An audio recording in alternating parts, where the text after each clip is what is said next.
Hey everybody, my name is Jay Gordon, and welcome back to the Cosmos DB Global User Group, where we get together every so often, about once a month, and we talk to someone about some interesting technology that's complementary of Azure Cosmos DB. I've got a guest today. It is Hasan Savran. Thank you very much for being here, Hassan. And before I start getting into introducing you and talking a little bit more to get us started, I want to remind people of just a few things that they can be part of as we get started. First of all, I want to remind you all, because we've got our chat and we're all very much about this being an interactive session, I want you to make sure that you head over and check out our code of conduct, aka.ms/code of conduct. Microsoft's mission is to empower every person and every organization on the planet to achieve more. And this includes all Microsoft events, gatherings, including on digital platforms where we seek to create a respectful, friendly, fun, and inclusive experience for all participants. So the best way to put it is, if you're in our chat, be cool to one another. Don't say anything that you feel would make someone feel bad. And more than anything, share your questions. So we've got a lot to talk about today, and we'd love you to take as much part of this session as you can.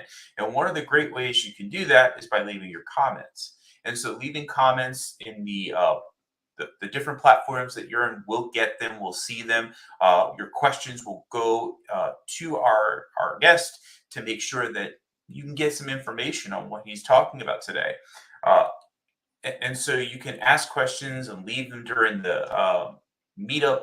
And if you tag your questions or comments with hashtag CosmosDB, we'll have a little bit of a giveaway to give you. We'll get to that at the end of the show. I'll send out some reminders. But, now it's time to actually meet today's guest. And Hassan, thank you so much for being here. How are you today? Great. Thank you for having me. I'm excited. I'm excited to have you. This was a couple months in the making, if I remember, at least a month and a half, 2 months ago. I came to you. I said, hey, I looked at this blog post. I thought it was really interesting. Why don't we talk a little bit more about it? And so you've worked around creating presentations in the past around Cosmos DB. You've been a really great member of the community, and you're an MVP. Why don't you tell everybody a little bit about yourself and how exactly you came to start using Cosmos DB? Sure. Yeah. My name is Hasan Savran, and as you say, I'm a data platform. This is my fourth year. I'm really proud and honored to be selected as one data platform MVP. I'm from Cleveland, Ohio, and I have my own company. Usually, mostly, I'm focusing on the Cosmos DB consulting. And rather than that, I have a full-time job. I'm working in a large insurance company as a business intelligence manager. So I actually started, I guess, my MVP dream actually started with I started to organize a user group, and it was mostly about the SQL Server then. And one of our actually meetings, one of the Cosmos DB actual members came and actually introduced Cosmos DB to our user group. And that was, I guess, my beginning, point. It was interesting. It looked really nice. And I started paying more time on it. And I started actually write about it in my blog. It's the best part, I guess, the best way to actually learn something is really teaching when Hmm. you're learning it. So I actually use my blog, learning and teaching at the same time. So I have a lot of posts about the Cosmos DB, for any level. You can go check it out there if you like. And then, I start presentations about the Cosmos DB. Very, very cool. And if anybody would like to check out your blog, I've got the URL that I'm going to post in our chat. You can head over to hsavran.blogspot.com. Let me bring it up here for y'all to see. Yeah, There thank you you for go. that. No problem. And Well, so I started, presentations and other stuff. The challenge with Cosmos DB is, unfortunately, you have to go to the Azure portal to actually do everything, right? We didn't really have any kind of tools like special like 3-4 years ago. So when actually we talk about in the presentation, it's not easy to demo what you are talking about. So that's why I started thinking about, well, what is the best way to actually show physical partitions? What is the best way to actually show you how to run the execution metrics or the indexing metrics? There was, especially if you don't know any code, then it's not really easy to explain what I'm really talking about in the presentation.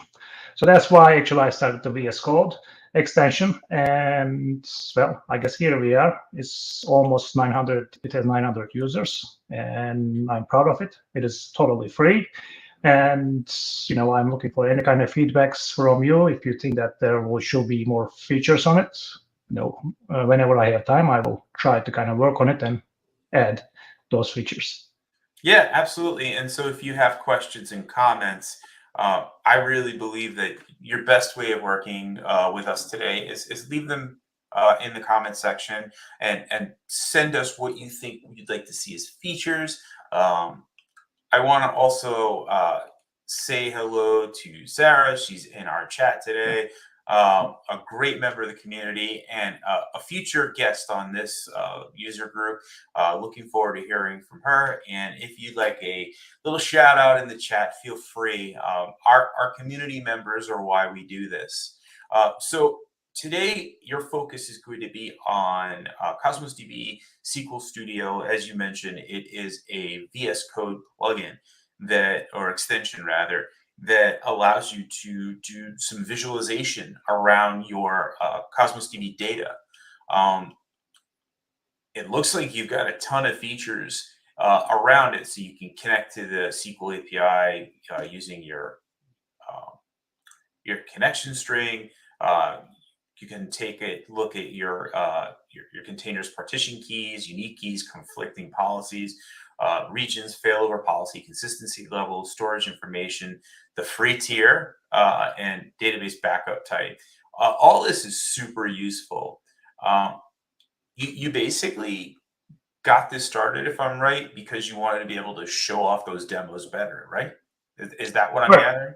Yep, correct. So it was actually it's more helpful when you talk about something on the slides. You kind of put all this. It doesn't matter how you try to make it easy for user to understand. It's much easier if you have a tool like, for example, in SQL Server you have the SSMS, right? When you run the SSMS, it's much easier to kind of people to see, okay, this is how it works. If you see some results without, I guess, pushing C# code, Java, or any kind of code on people, just actually show them how it works. That's what I guess the feedback I was getting from all of the people who's coming to my presentations. Can you show me this in action?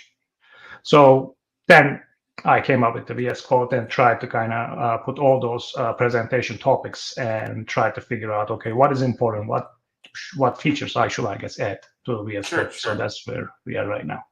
That's great. So one of the best things you can do for us right now is actually show us it.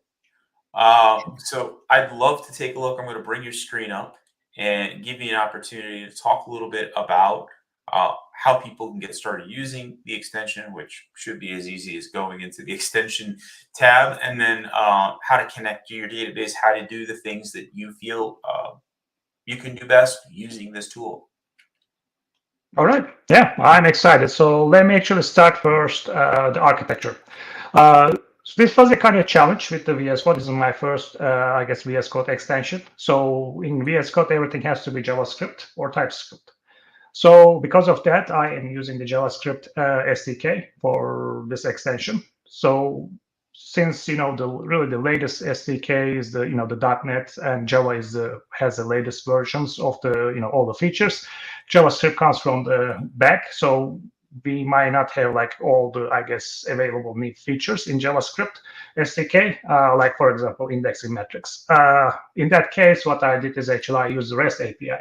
So I'm using JavaScript SDK. If JavaScript SDK doesn't support it, I try to get it from the REST API directly. And in VS Code, mostly, as I say, everything is in JavaScript, so it can be kind of challenge to actually, I guess, work on it. And I guess recommended is the TypeScript, but I'm not really, I guess, fan of any kind of frameworks, so I just use pure JavaScript with that. And rather than that, I just use the SQL API. I have some, I guess, suggestions maybe at the Gremlin API and MongoDB API, but I'm not there yet. It's in my, I guess, to-do list, but right now only supports the SQL API. And not everybody actually knows the VS Code. So if you are like a DBA or that you don't know coding that much, so really how you can actually start this is you just download the VS Code, and you can actually go to here. Let me change my camera and look at here. So under the extensions, you can search by the Cosmos DB SQL Studio, and you can download it directly from here. Or you can have a link in Marketplace VS Code. You can download it from there. From here, I got a couple of actual questions. People download it, but they don't know how to start it. So there is a shortcut of VS Code you kind of need to know, which is the Control, Shift, and P. That will actually list all the, I guess, the commands that VS Code supports. Since Cosmos DB SQL Studio is installed, it is an option. And Cosmos DB, you just need to pick that, and from there, it will actually start. When it starts, it's going to actually ask us how we want to connect to Cosmos DB. So the first option is the VS Code token, which is an option, but I'm not really using it that much because, well, I guess when it comes to flexibility, it's not really there because, for example, me, I have a couple of subscriptions, and under subscription, I have directories. So it's not really easy to figure out where the Cosmos DB accounts are and how to get their connection string. So it works, but you need to be an owner of the subscription. So if you are like in an IT, I guess if you're in a company and they give you some kind of subscription, probably you're not the owner of that subscription. So whenever I try to, I guess if you pick the first one, it's gonna probably freeze somewhere because probably you're not gonna have the rights to get all the information it needs to actually populate the database and containers. So because of that, I'm not even gonna go in this one. I'm just gonna go directly here. All you need here is the connection string. So let me get my connection string here. And I'm just going to paste it here and connect. This point, what has actually happened here is we connected to my account, and it should find all the databases. And when I pick a database, it should have all the containers under that database. So from here, when you pick, for example, one container, whatever you are going to write here, the query is going to actually execute it under this container. But before we go there, actually, let's talk about some of those buttons here. So in Cosmos DB, physical partitions are important. You cannot manage them, but it's not really that easy to figure out how many physical partitions you have and some, information. You have to go to Azure portal and try to find, pick the database container. You can do it from there, but you have to still use the portal for that. In this application, for example, I'm in the posts here. If you click partition list, that is going to actually tell you how many physical partitions you have. And from here, you can see, actually, this is the first one. Start from 0.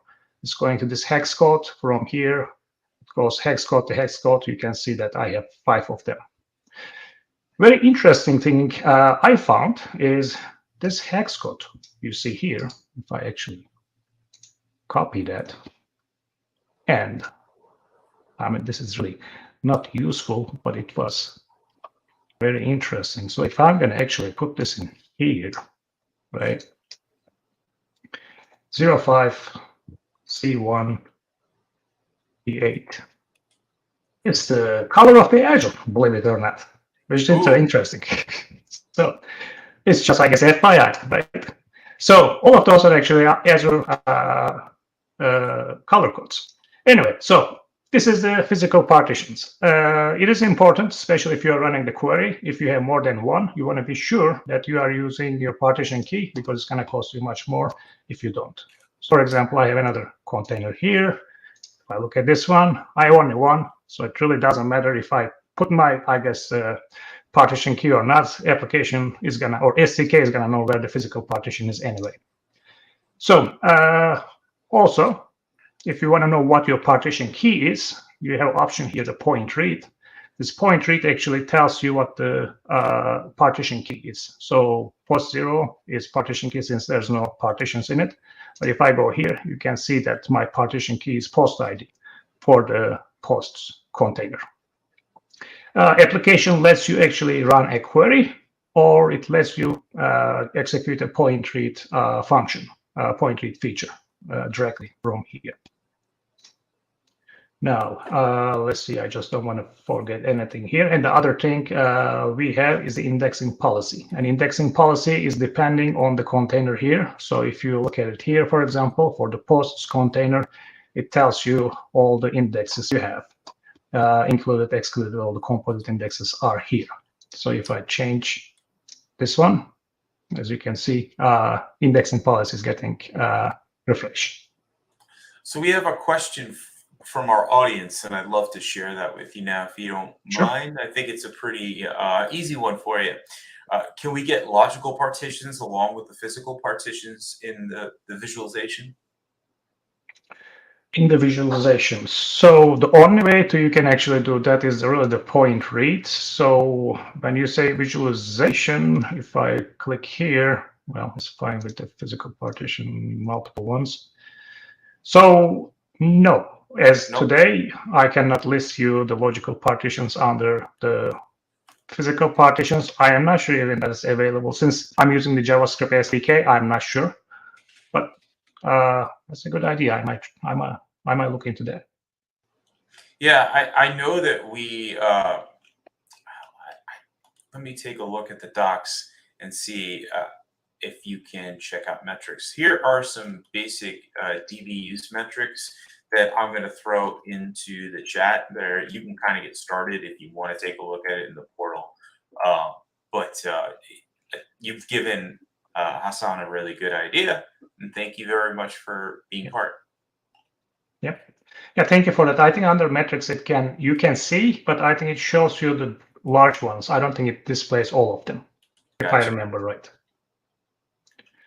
So from here, let me close this indexing policy and point read. So we are ready to run a query. So we talk about the physical partitions. The one we have right now, actually, let's pick on maybe one physical partition, so things will work, I guess, easier here. So I'm just going to run select top 10. So it's a very simple query. If you want to run that, you just click the execute here. And you should see all the data here. Maybe it will look better in white background here. So really, this area is going to have all the JSON documents, whatever the result here is. So the first thing you're going to see, this is the request charge. So this query cost me this much request charge, and 10 items are returned.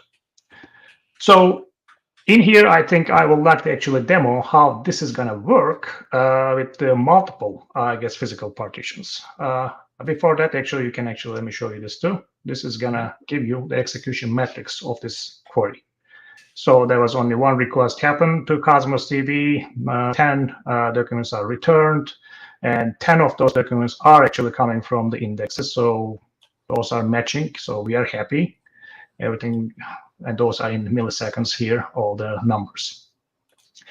Now, let me close this one, and let's run this in multiple physical partitions. So in here, we have 5. Now, what do you think is going to actually happen here, Jay, when I run this? I think we're going to get back the top 10 from C, all the documents associated with the container, the first top 10, with no real filters, just everything. All right, well, let's try it. So I just execute it. The first thing we realize is, well, request charge is much higher. Now it returns 10. So I want to see actually why this is too pick. So I can go to the execution metrics. What I see here is I had 5 requests. That makes sense. As you said, we have to run this in 5 physical partitions because, well, we don't have the partition key, which is the post ID in my query. So also, I see something really weird here. It says that it actually got 50 documents, not 10.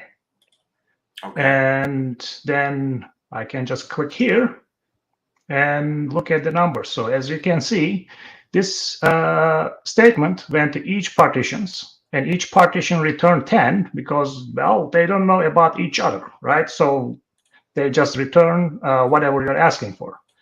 And those are the request units. So I'm actually paying the sum of this number. And SDK is the one which is actually handling this problem. SDK knows that I want 10, not 50. So SDK kind of eliminates 40 and displays 10 in this case. So this is pretty important here because I want to kind of like show you this because many people think that Cosmos DB is an expensive database. If you're going to run it like this, and if you're not going to use a partition key in your queries, in my case, I have only 5, but I might have easily 20, 30, 40 partitions, right? Then, it's going to be almost like developers, I guess, responsibility to, run queries in the right partitions. If you don't do that, unfortunately, it's going to cost you much more. Yeah, we one of the big parts of Cosmos DB that we really super encourages people to, when they're doing their data modeling, understanding what kind of queries they're going to be running and how what particular fields they're going to be going after the most, and then considering, okay, well, maybe I need to index on this so that we have to do less scans across every single partition in order to actually get the data we need. Right. Yeah, that's data modeling is very important for sure. And if you cannot do this, you can always use a change feed and try to create some kind of views. So you can actually use those rather than try to, I guess, run your query in every partition. So that is important. So I think this kind of tells, especially in the presentation, kind of explains how things can get really expensive because you might have 40 gig or 30 gig data today. And this will be really cheap. But as your data is going to grow, unfortunately, request charge will get grow too if you don't have the partition key. Very, very true. So I guess next I want to demo here is the indexing metrics. To actually enable indexing metrics, we have to go in options here. And as you can see, the second one says to display indexing metrics. When you click on here, you will see a new tab actually opens here. Now, this is pretty simple. This is not going to return any, I guess, suggestions. So let's try to make this a bit more, I guess, complex with some where filter. So let's say where the owner user ID is 1. Let's actually run this. Okay. Let's take this out too. And I'm going to change the partition key, the physical partition, because this one has more data in it. So let's execute this one. Let's see how many this is going to return. It looks like we have 68 documents, 6.33, and things looks fine to me, but we can go check out the indexing metrics. Looks like we are using the owner user ID. It's very important. So that means that do not please remove this from the indexing policy, because looks like we are everything is indexed. So let's not exclude this one for sure, if this is the query we are running a lot. If we are going to try to make this query a little bit, I guess, more complex, what we can do here is, let's see, we can actually say maybe view count is larger than 20. So we have one equality and one range properties now. So if I run this one, I think this is going to say, you know what? Actually, if you create a composite index on the owner user ID and view count, Cosmos DB might actually use that index. So this is not really like a guarantee. This is just a suggestion from Cosmos DB. And please don't create it in the production as soon as possible. Try it first. And then if you see a big request charge change here, then, probably it's a good idea to maybe create this in the production. So your tool really can help people with cost planning, not just working with their data and getting ideas about this performance, and but actually getting to look at how many RUs are charged per query that you're going to be running. And I guess that it gives them some chances to estimate how much they're going to be charged per month, working alongside, like, we have a calculator that calculates RUs, but actually knowing the number of RUs based on a single query, you can then kind of, multiply it by how many requests you assume are going to happen in, like, say, a 30-day period, and then just start really considering how many RUs are necessary in order to have a cost-efficient deployment.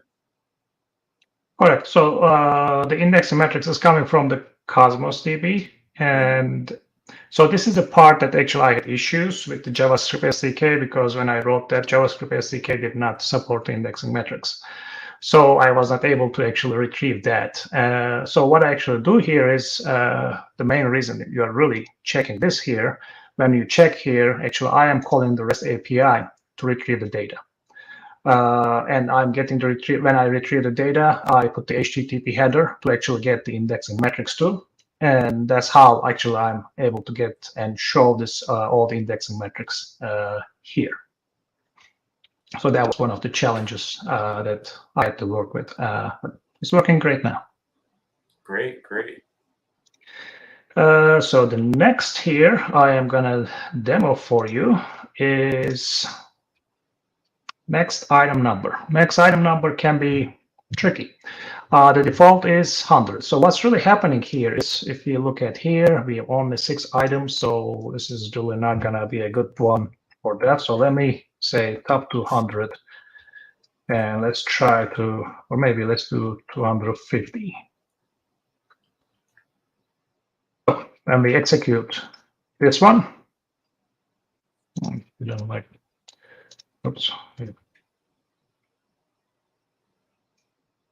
What's going to actually happen here is I have one physical partition, and here's my results. So what's really happening in the back end is, let's see what happened here. Okay, I have 250, and it looks like I actually had 2 requests to Cosmos DB, not one. I visited Cosmos DB twice to actually get all this data. The main reason for that is because my max item is 100 here. So I had to go and get the first 100 from Cosmos DB. Cosmos DB gave me a token, continuation token. Then I had to go back and give that continuation token and get the rest of the data. So really, I will expect, honestly, 3 requests here, not 2. But for some reason, and I'm not sure if this is a JavaScript SDK bug or anything like that, but for whatever reason, I guess I will report that to you if you want to check that. As you can see, my first request is getting 200 rather than 100, and the second one gets the 50. So whatever reason, I always get like double the retrieve documents. But I mean, the idea is really it goes and you actually visit Cosmos DB multiple times, and the max item count is actually controlling that. So if I'm going to actually go here and change the max item count to a larger number, then actually things are going to get a little bit different. So in here, for example, it's 100. So if I'm going to go and say that, you know what, I want 300. Every time I go and request something from Cosmos DB, I want 300 documents. If this is going to be the key, then as you can see, my request charge is 15.24.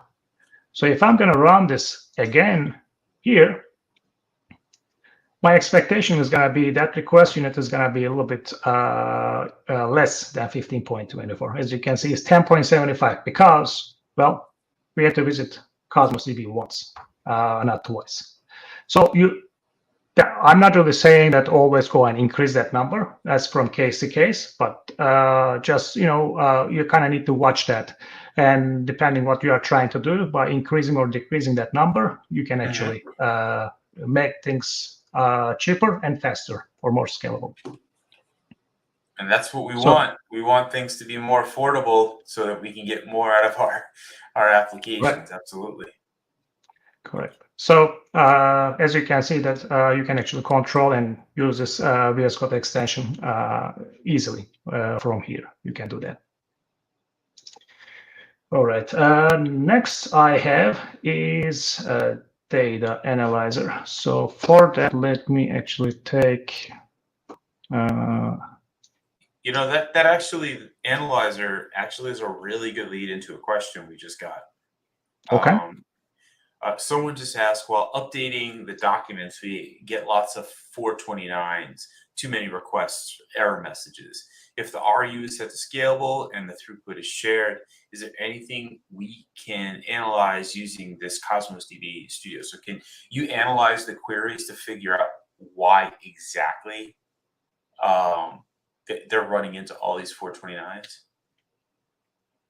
So really the query analyzer is mostly for kind of comparing and how to make tune your the queries. I'm not sure if it's kind of able to help you to figure out the 429s because you kind of need to figure out, what other queries running at the same time. But if you know exactly which query is causing the problem, then you can actually come here to query analyzer and try to, make it faster because you can track it every time you change something. You can see what execution metrics are changing, and that might be helpful for that. Very, very cool. And Sarah wants us to know that she's really excited about the potential indexes feature, especially excited to see it suggest a composite and not just a single index. And then we also have another comment, and a question rather, is what is the force query plan option?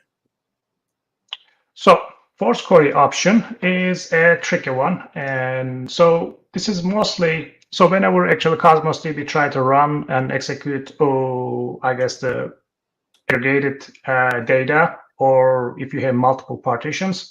So it needs to kind of create some kind of query plan. And to do that, by picking that, even for example, if I have only one physical partition here, it almost, what it does is it just disables the max item number and it runs a query and it gets all the data in the same time. So this is great for the aggregated data, or if you are running this in the cross partition, because if you really think about it, each physical partition doesn't know what other physical partitions are there.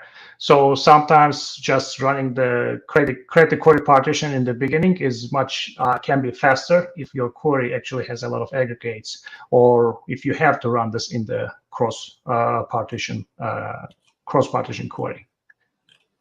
Well, thanks for answering that question. I think we have one more. And while I asked that, there you go, because your other camera seems to be coming up as black. So just wanted you to know that, maybe give you a chance to take a look at that. Until then, the next question we have is from Casper, and Casper wants to know how many items are actually in the post-zero container. How many items? We can try to find it. Let me see. Is it working now? All right, it's working. Yeah. So in the post zero, we can go and look at it.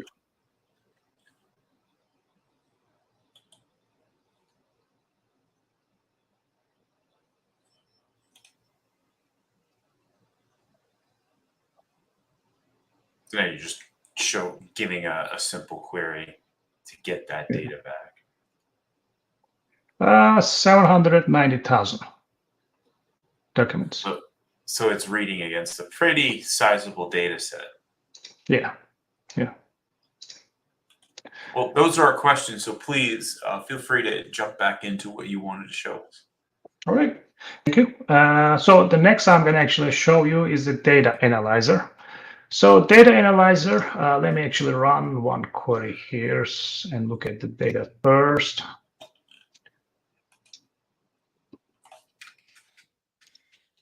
Maybe run this one. Let's get some. Okay, we have 68. Okay, so now we have 68 results. In some cases, you want to kind of analyze this data, but you don't want to you don't need like a big like a Power BI or something like that. You just want to see, because it's not really easy since it's not like an SSMS. Everything is not in the same column. It's not really easy to kind of see what you are dealing with here, right? So this one is actually give you. If you go, for example, you want to kind of look at the scores of each or 68 items. So this kind of gives you a very simple, I guess, chart. You can have this in bar chart. You can have a line chart, depending what type of data you are dealing with here. Whatever makes more sense to you, you can do that. So you can control the, the X and Y. So in here, I'm looking at the score, and I'm putting the post IDs in the bottom. So in here, it looks like this 986, or actually it's the 9, has a large score. So I can, try to, if I want to look at those, I can go change my query and just look at the, score with 9, for example. So this just helps. It gives you the minimum, maximum, and average of score. So it kind of gives you really like some stats about the data you just pull from the Cosmos DB without going to Power BI or anything like that, because we are not trying to do something really, I guess, complex here. After data analyzer, we're going to look at the query analyzer. So query analyzer is great. So as I said before, if you have a query and you know that query might need some work on it, so there are some opportunities you can make it faster. So in that case, what we can do here is, for example, we can first start this one. As soon as you started, everything you actually run here is going to get tracked. So if I execute this one, as you can see, it's going to say number 1, and this cost me 6.33, and it got 68. Looks like index it is 68. Since they match, we know that all of them are actually using the indexes, so we are good. It actually got the data by just one request from Cosmos DB, and looks like it does not have any index suggestions. So that's what we know so far. If you want to make this one a bit, I guess, more complex, so let's say we have another query just like this one, and we can execute this too. Now it looks like actually this cost actually cheaper, and it returned less data. And at the end, it says here, you know what, this one has an index suggestion. So you can even make this more complex by adding the order by. So let's order by the comment count, execute it. As you can see, you can actually track all your changes. So if you know that you have a big query and you want to actually work on it, each time you kind of change something on the query, you can actually track it here. And for example, it says here, this one has index and suggestion. So you want to actually see that, you can just click here to compare, and I want to compare this one and this one. So if I scroll down, you can actually gonna see what query number 3 was and what number 2 is. So this says this one has 1 potential, this one has 2 potential composite indexes. If you want to see this index, you can click here to actually execute this one more time. When you do that, it's not going to add it here because it knows that this is already in here. You can go back to indexing metrics and actually see it has all that 2 potential indexes. So you can actually use this information to, I guess, make your queries faster. So it's much easier to track them in this way rather than, you run this one first and track this number, track that number. So everything is, I guess, listed here. And really what you have to watch is, let's see if I have another, let me look at my other database. So if I look at this one, okay, the index. Okay, now, for example, in here, the score is excluded. So if I'm gonna go and let's say I want to use the score in my workflows. So let's try that. So let's say there C owner user ID equals to 1 and C score is more than 20. So if I'm going to execute this one, now you are going to actually see some red here. It looks like I had to work on this font a little bit. You cannot really see it. But what's actually happening here is it retrieved 25 documents, and 10 of them is coming from the index hit. So since index hit is smaller than retrieve documents, we know that there is something going on here. And you might need to go and visit your indexing policy to fix this problem and try to make this, I guess, query cheaper. But it kind of helps you to figure out if those numbers doesn't make sense. It can kind of actually highlights some of them in here. For example, it says index it should equal to retrieve documentation, check index suggestions. So if I actually go here and look at my indexing suggestion, it should tell me that the score is here, that I should add that to my indexing policy.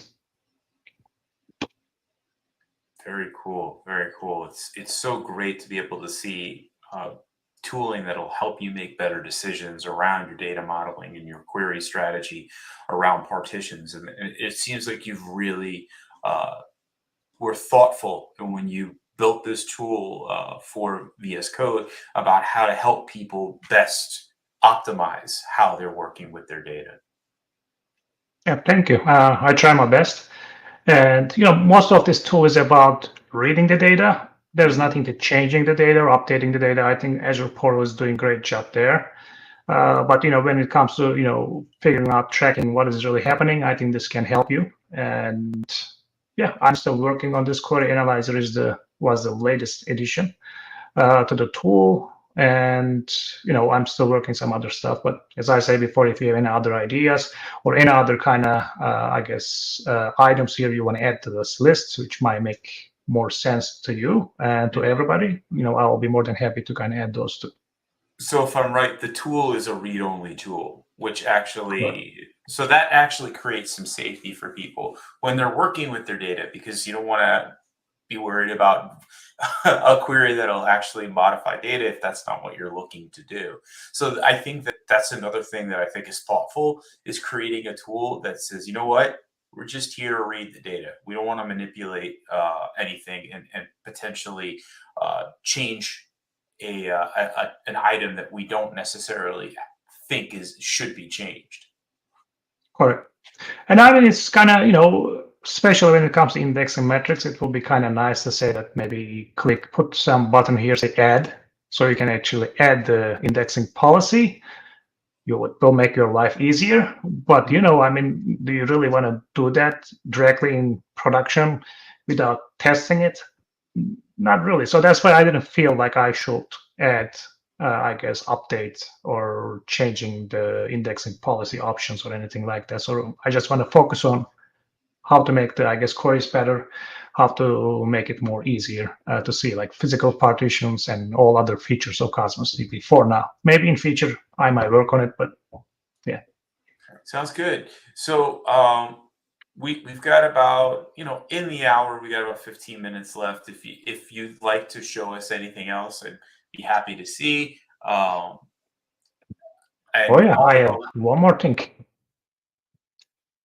Which is I'm excited about, because not many people uses that, but I have that option here too. So if you remember the options, we have all of this section here for the geospatial data options. And I'm not sure how many people actually uses the geospatial functions of Cosmos DB, but we have actually a tab here, say for map. So if you have any geospatial data, it's very easy to visualize in here. So for that, I'm using a different database, and this database has a couple of containers, and I have actually all the hurricanes in 2005, which I'm going to display the Katrina, how actually it went through the United States. I track all those information. And the other one is the counties, which has all the counties of United States. So I want to actually show you that too under the map here. So I think that should cover like 10 minutes. So if you want to clear the screen in results, I found that, I'm not sure if this is a hack or not, but when you write select top 0, well, it clears everything. Just FYI. So let's actually look at here, select top 10, and actually let's look at our data, what it looks like. In here, as you can see, we have all type of information about hurricanes. And it just give you like location of it, which is in here, which that's the most important one for the geospatial data. It's a point and it has a coordination here. Rather than that, you have the speed of the wind, how much was the pressure. You can use those for, I guess, display that information on the front end if you like. So first, what we have to do here is under the options. First of all, I really cannot, I guess what is the name of the property of the geospatial data. By default, it is location. So when you actually see this first time, it's going to be location. It's going to be location. But I mean, you really can't use anything. It doesn't have to be location. So in this case, what we are doing here is whenever I try to query data, it's going to use this path for filtering data or drawing data. I have two here because sometimes you might want to filter by, you might have like multiple geospatial objects in JSON query. One of them might be used to draw it. Other one can be just filtering it.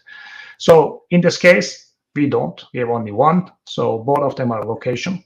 So if I go back to map here, and if I go get close to here, and well, let's run here, say, let me actually change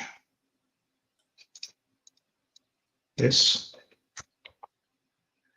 and say, see,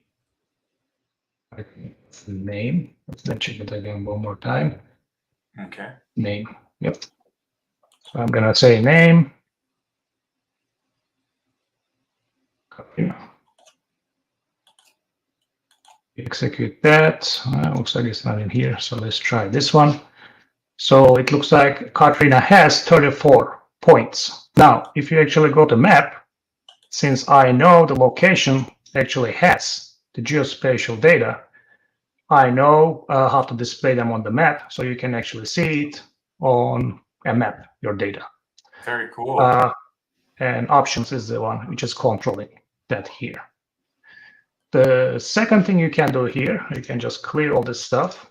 You don't want to see everything. You want to see just like some of the real estate pages works. You want to create your own polygon. I want to see data here. When you do that, actually it's going to show you the data under that. Now you might say that, oh, this is magical. What's really happening here is really I'm just creating a query in the backend. And if you want to see that query, what it looks like, you can just check this one here. So it will actually display the spatial queries that I am actually sending to Cosmos DB. So if I clear this one again and go, I guess, change it here. Let's look at the Florida. Now you can actually see my query. I'm using the ST within the function. I'm looking at the location, and this is the coordinates that each corner that polygon has. So this one is great, and I hope you will use this one, the rectangle, rather than a custom polygon, because custom polygon, you need to be careful with the GeoJSON objects because, well, I guess let's demo that. I take this out first. If you are in the GeoJSON, it really depends how you draw your polygon. Is it going from the clockwise or counterclockwise? When you go to clockwise here, let's actually go and use it. if I'm going to go this way, and when you do that, I actually created a hole. You are looking everything but that area. So if you go to the clockwise, you might potentially pick everything but that area, and that might actually cost you a lot of request charge because you might have tons of data. So Sure. you need to be careful with that. That's why I put the 100 here. So at least if you do that, it won't get more than, I guess, 100. So it won't cost you thousands of request units. Sure. And also you can do this way. If you go to counter clock wise, then you are really going to say that I want to see under only this area. So that's important. I guess just pay attention to that one. And one more feature, if I go to counties here, now I have more data. My queries are going to be costly because I am actually saving the counties polygon in the document, which you really shouldn't do that because I'm just doing this for the demo. But if it's big like that, and for example, map of Ohio is never going to change. So you can just keep that in the front end somewhere. But this is just for the data. So if I look at this one, top 10, and let's look at the results. As you can see, I have the fields here. I have a geoshape. Geoshape has 974. This is the shape of the object. And I have geometry, which is the point. That is the location of that's like center of the county. So to display that, I need to go back to the options here and change some information here. So I am going to use the geometry that is filter the data. That is the coordination. And to draw the data, I am going to actually use the geoshape, which is going to actually draw the county's shape. So it's going to be fields.geoshape. Now, if I go back here, let's get rid of this. And let's say, give me everything in C, where C within fields, that state name, let's say Ohio, since I'm in Ohio. I execute this one. And if I go back to map, it's going to take a little bit longer because our property is big. I have 88 results. So as you can see, now I am using two geospatial data. And one of them is for searching. The other one is for drawing. And if I go clear this one and do this here, it's going to find everything under this rectangle here. Still, the search is going to be by the point, but drawing is going to be for a different field. As you can see, the number is much higher here. But I think that's all I have. I think I did good before 1 hour. Yeah, absolutely. I've just got a couple questions that have come in from our audience, and then we'll wrap up. Sure. So we have a question. Is there any plan to add IntelliSense support? I guess that's for your queries. Yeah, for now, no, because it's not that easy in the JavaScript. But I mean, I can, I guess, investigate that a little bit and let's see how easy it is. Sure. Sydney would like to know can you show what a single document looks like in order to use the map feature? What fields need to be present? Thinks it's a great feature for visual demos. All right, so can you show what single document looks like in order to use the map feature? So the document can look like anything. That's how we are actually controlling these options here. So your JSON document doesn't have to look like anything special, right? All you have to do is you need to tell me which field has the geospatial data. So if you have only one, you just need to give me the path here. then the application actually used that path to make the search. So there's really nothing as hard-coded here, as you just need to tell the application which fields to use to make the search or draw the data. Great, great. So we're just about at the end of time, and I want to kind of finish up two small things. One, let's take a look at our drawing for today. Let's see who wins.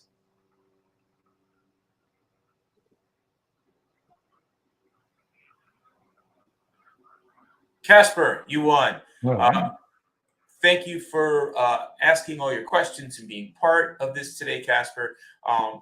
Go ahead and send me a direct message on Twitter. That's the easiest way, and I'll get your information. You can see my Twitter handle is right at the bottom of my username on the @jdestro. I'll put it over here as well. Send me a DM, and I will send you a gift. Thanks to Azure Cosmos DB, you get one of these nifty little coasters, so that, you know, like me, if you keep a soda or something like that on your desk during the day, you don't leave rings on your nice wood desk. So thank you very much. And I want to say thank you to everyone who contributed today as far as questions, comments. We had a ton of activity in the comments today. Thank you so much. Hassan, if people want to contact you more about this, what's the best way they can do that? Probably Twitter is the best way, because I'm pretty active in Twitter or LinkedIn. So, or you can send me, email too, if you can get that from the LinkedIn. I will be more than happy to answer any of your questions from there. Great. Well, thank you very much for showing this all to us, Hassan. I really appreciate it. It's been really interesting to be able to see how people can look at the data, look at the queries, make some better decisions, and just create a tool that helps everybody a little bit more. And I appreciate it. Thank you very much. No, thank you. Thank you for having me today. No problem. I'll be out in Cleveland in just a couple of months. I will be sure to kind of keep an eye out and let you know when I'm there. Sure. But thank you so much for being part today. And I look forward to doing more great work with you. I'm sure you got more stuff to show us on different topics in the future, and we'll find ways to get you involved. All right. Thank you very much. No problem. So that's it, everybody. Thank you very much for joining us. Hope you have a great rest of your day, and we'll see you next time. Take care, everybody. Thank you, everyone.